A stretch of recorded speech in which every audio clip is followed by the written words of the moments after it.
Kyllä sitä kannattaa tehdä ja aika monen opiskelijan kohdalla sitä kutsutaan nykyään LinkedIniksi.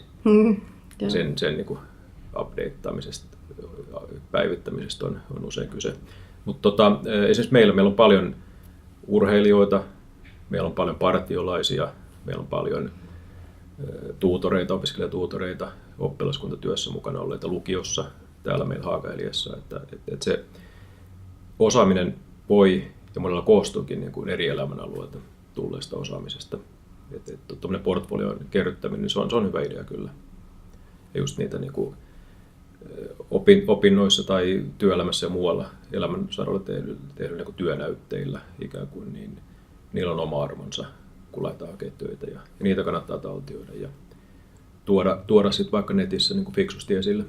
No nyt sitten, jos niin ajatellaan, että siellä somessa se on sitä verkostoitumista hyvin pitkälle ja niin myöskin sitten, jos tapahtuu erilaisia rekrytapahtumia, se on verkostoitumista, mutta että miten oikeastaan niin se, kuinka tärkeää se verkostoituminen on? Pystyykö saamaan töitä, jos oikeastaan ei ole niitä verkostoja vielä päässyt haalimaan tai jostain syystä niitä ei ole syntynyt, niin onko ne niin verkostot ihan pakko?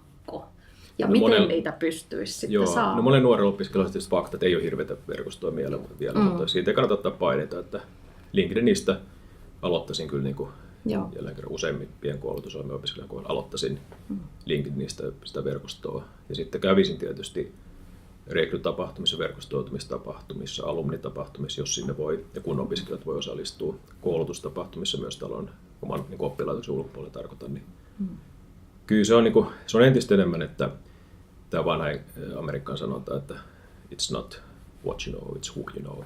Se entistä enemmän pitää, mutta mä haluaisin korostaa, että täytyy sitä substanssiosaamista olla ja sitä ihan oikeatakin osaamista olla.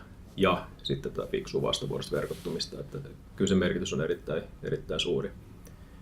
Mutta töitä saa ilman kattavia verkostojakin sitten sillä oma-aloitteisella hakemisella ja se, että ottaa vaikka niinku, tai siis opiskelija voi ottaa oma-aloitteisesti yhteyttä yrityksiin ja organisaatioihin, että varsinkin jos ei ole tämmöisiä verkostoja vielä päässyt syntymään.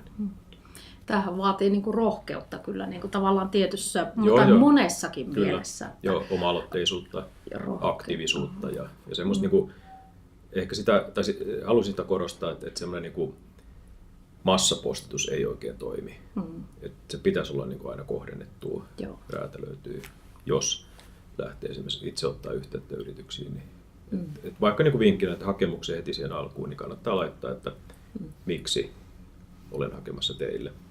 Eli mikä siinä yrityksessä kiinnostaa hakijaa, niin se on tosi tärkeä.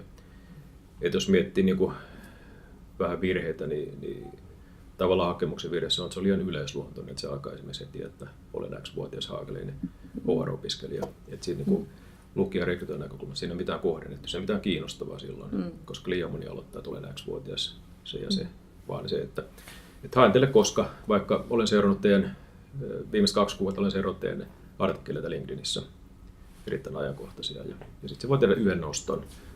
Eli mitä niin kuin konkreettisempi, mitä ajankohtaisempi se nosto, se korostus siinä kappaleessa on, niin se on tosi tärkeä. Niillä herättää sen lukijan kiinnostuksen ja niillä pääsee haastatteluihin.